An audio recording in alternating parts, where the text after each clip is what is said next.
let's talk about, first the case about homelessness in Oregon.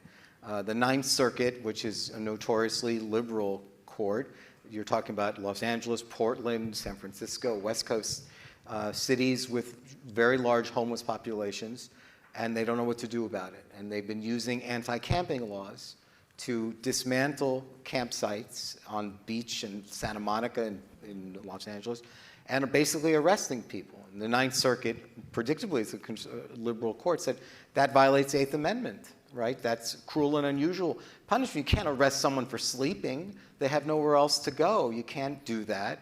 And the Supreme Court essentially said, what do you want us to do? We're not going to tell cities what to do, especially liberal cities, obviously have their own problems, and this is a municipal decision, not a constitutional one. I mean, it's a very interesting case along a number of dimensions.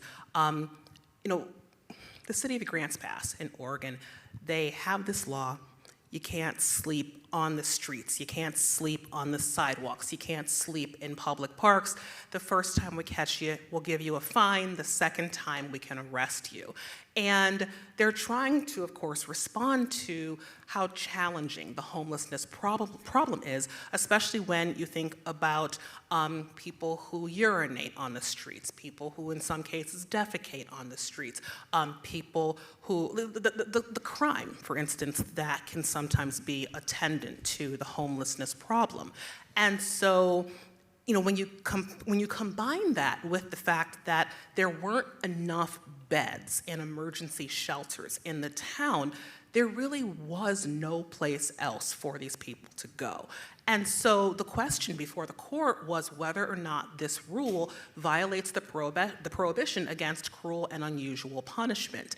And the court says, well, I mean, perhaps colloquially, this does feel cruel, but when we again look at history and tradition and we think about the kinds of punishments that really were cruel and unusual, you know, criminalizing an action, namely sleeping on a sidewalk, sleeping on the street, etc., that does not seem to rise to the level of what constitutes a cruel or unusual punishment.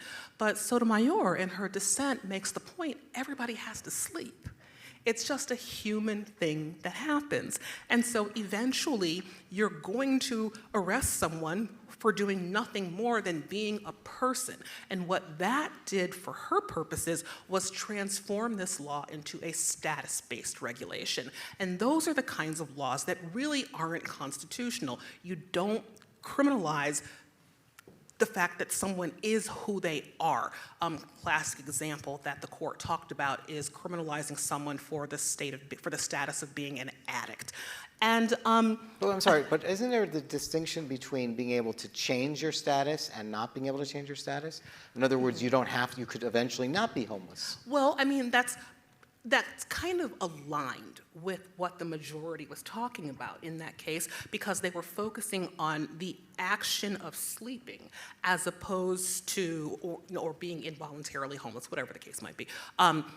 The action of sleeping versus the status of being homeless. And they were saying that the law does not, in fact, target the status of being homeless. It simply targets the act of sleeping in a place where you're not supposed to be. And so on the one hand, the read that the majority gives, from my perspective, is not an unreasonable read. But it does, at least from a colloquial perspective, from a moral perspective, it feels deeply cruel. Precisely because everybody has to sleep. So, well, one great thing about this opinion is to see Justice Gorsuch extolling the jurisprudence of Thurgood Marshall, because what happens is that the case that Tiffany's talking about, this 1962 case, Robinson versus California.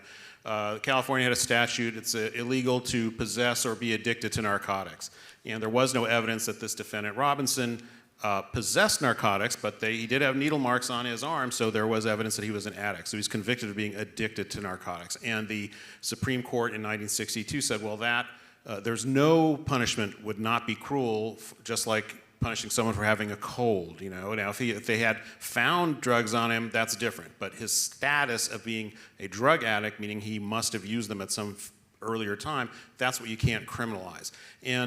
But the court did not go further. In 1968, and this was the opinion that Gorsuch mentions again and again and again, and mentions and name checks Thurgood Marshall repeatedly. There was an argument that being drunk in public, same thing, cruel and unusual to punish me for being drunk in public. And the court, and this plurality opinion by Thurgood Marshall says, well, maybe if it was just being drunk, but being drunk in public is not a status. You don't necessarily have to be in public.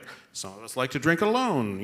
There's other ways to do it. And so that was sort of the end of the line, and the Supreme Court did not extend this status use of the Eighth Amendment, which is mainly focused on punishment after you are convicted of a crime as opposed to crimes in general. Yeah, one of the things that was interesting about this is they kind of hinted at the possibility that maybe there was a due process question that was at stake here. In other words, when you're talking about a due process question, to put this very colloquially, you're kind of asking, is it fair? And maybe there is an argument suggesting that these kinds of laws might violate the due process clause. I think there are going to be Meaning not a cruel and unusual punishment, Yes. but a fairness. That's right. Okay. That's right. And I think that there are going to be some interesting and hard due process questions coming up in the next couple of years having to do with fairness, All right. especially in the abortion setting. Let me ask one more question, and then we'll take some questions, and we'll say goodnight to you. I'm interested in the Sackler-Purdue Pharma case. That didn't get, in my view, enough attention. It's enormously interesting. This is in the aftermath of the opioid crisis. Purdue Pharma goes out of business. They're bankrupt. But the people that own them, the Sackler family, are billionaires. I think there was a book about them. There were several different TV shows on Hulu. Everyone had something about the Sackler family and the opioid crisis. This crisis has been going on for 10, 20 years. There are cities that need money. There are people, families that need money. And the Sackler family said, I'll tell you what, if you give us immunity from any civil liability, we'll give you $6 billion. And if you add that to the other, it's $10 billion. You got $10 billion, good for you. Distribute the money, the bankruptcy is over, and we're done. And then the question is, yeah, but why would we grant you a release? And the Sackler said, because we're not writing you a check unless we're going to give you $6 billion unless you tell me that we will never see inside of a courtroom for this again. Yeah. And so it's an interesting case. It's a moral question, right? And the cities are saying, give me the money. I want the money. The money is there. I want it. And the court said no, right? This is one of those cases where I think the moral question cuts both ways, because what you have here is, for those of you who understand the way bankruptcy law works, you know that when you file for bankruptcy, long story short, essentially, an estate is created, and once everything is confirmed, for the most part, you are shielded from having to pay any of the debts that you had, the debts that sent you into bankruptcy in the first place. But in order to get that extraordinary amount of protection under the law, you have to really expose everything about yourself financially. And so what the Sacklers were doing was, one, between 2008 and 2016, they milked 75% of the profits from Purdue Pharma, and they sent it abroad. They put it in offshore accounts. They put it in places that were hard to find. But two, that obviously weakens Purdue Pharma, which is what sends Purdue Pharma into bankruptcy. And so what the Sacklers did was they said, look, we don't actually want to expose ourselves by filing for bankruptcy. So instead, what we want to do is this.